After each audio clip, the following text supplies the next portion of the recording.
So now we know what we want, how we are going to reach it, and why we are doing what we are doing.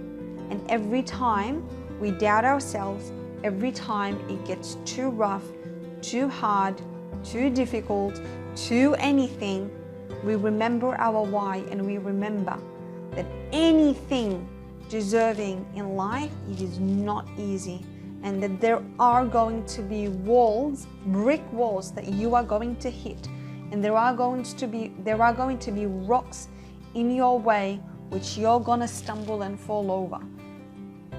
But giving up is failing, not failing the exam. But failing the exam doesn't mean that you failed. Failing to move forward and keep working hard and giving up, that is failing. So I want you to remember that, because I want you to remember that everything goes down into your thoughts. Your thoughts. And truly, and guys, this is scientific based, this is research based, this is true, this is really true. It goes back from Einstein's, even before, but Einstein was the one that really spoke about it. Your thoughts are physical matter. Now, if you are a big fan like me about personal development, and I don't like quantum physics, but there's a lot of quantum physics that talk about these things from a philosophical point of view. They say your thoughts, what you think, is something physical. It is something that actually gets touched. And they said one example, think about this. You suddenly think about a red car. You like a red car. You saw a red car, and now you're thinking of buying a red car. You will start seeing, no matter where you go, red cars. And the more you see it, the more you think about it, the more you'll just keep thinking. And Tony Robbins said another thing, his book, Awaken the Giant Within, I believe. It's an amazing book. I really highly recommend that you read it in addition to the secret book. Amazing, amazing. He said that the brain does not differentiate between thoughts and reality. Meaning, when you are thinking about something and it reaches a point where you believe in it, your brain does not differentiate that this is just a thought. It starts believing in it, and you actually start doing it to achieve it, because it's just a reality for you. So when you say, I am passing this exam, your brain automatically is making you do everything required to pass the exam, because you truly believe that you are going to pass. Now, you're not a fool. Remember your why. There's going to be obstacles, and there's going to be brick walls. And anybody who's successful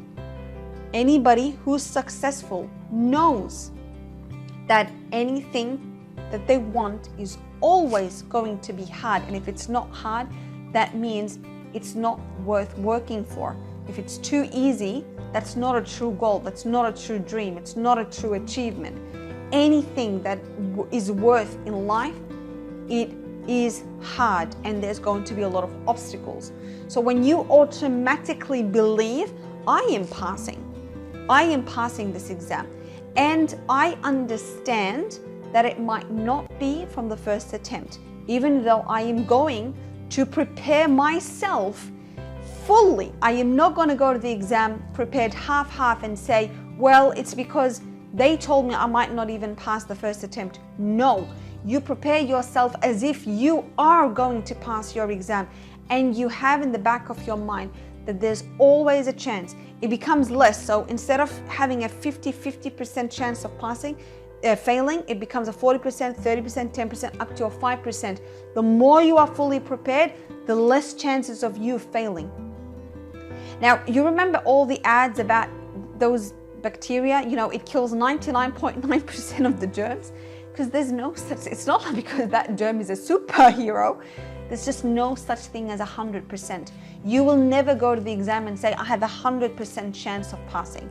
So even if you want to be more optimistic than me, even though I'm a very, very optimistic person, you can even tell yourself, I have a 99.9% of me passing. And that 0.01% is always going to be present and is not going to define me. And I'm going to do everything I can. And if I don't pass, at least I will pass nearly every single task, and then I exactly know in what I failed, and then I can work a bit more on that. That's how you think, instead of the exam is all about status quo. The exam is about a limited number. It depends on the batch that I'm in. It depends on the numbers. It depends on the competition. It depends on the examiner. It depends.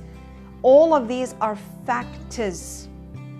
They are factors that can modify or increase or decrease your chances of passing by 1 to 2%. If you are fully prepared, now I want you to think of this.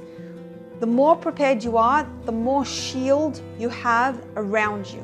Meaning all these external factors, you know, the environment around you, all the external factors, the examiner, the chair, the handpiece, the tooth, my husband, my friend, all of this, okay,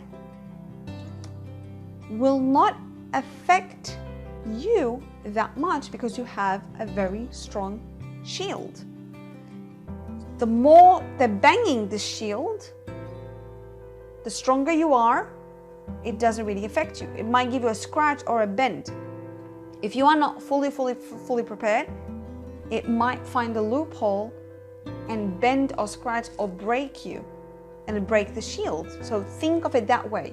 The more you practice, the more committed you are, the more hours you put in, the more your chances of passing from the first attempt is ridiculously high, ridiculously high.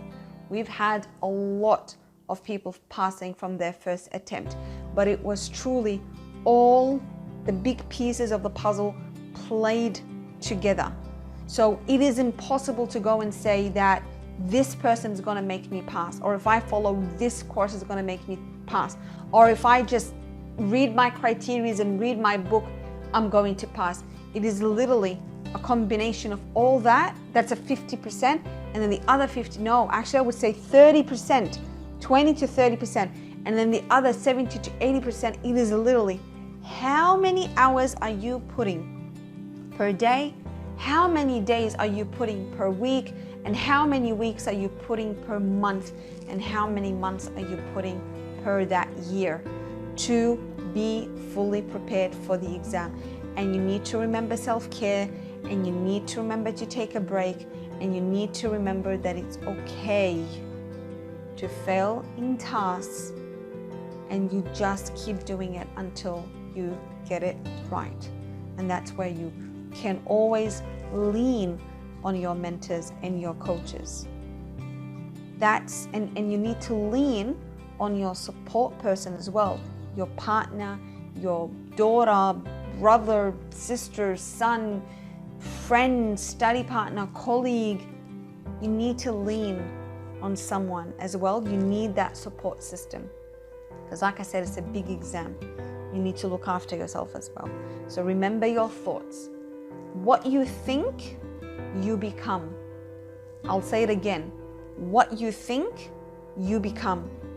If you think that I am going to fail my exam, or you think I'm not good enough, I don't think I'm good, I don't think I'm ready, I don't think I'm ever going to be ready, guess what? You will never be ready, you will never pass, you will always fail, and you will always be less than others.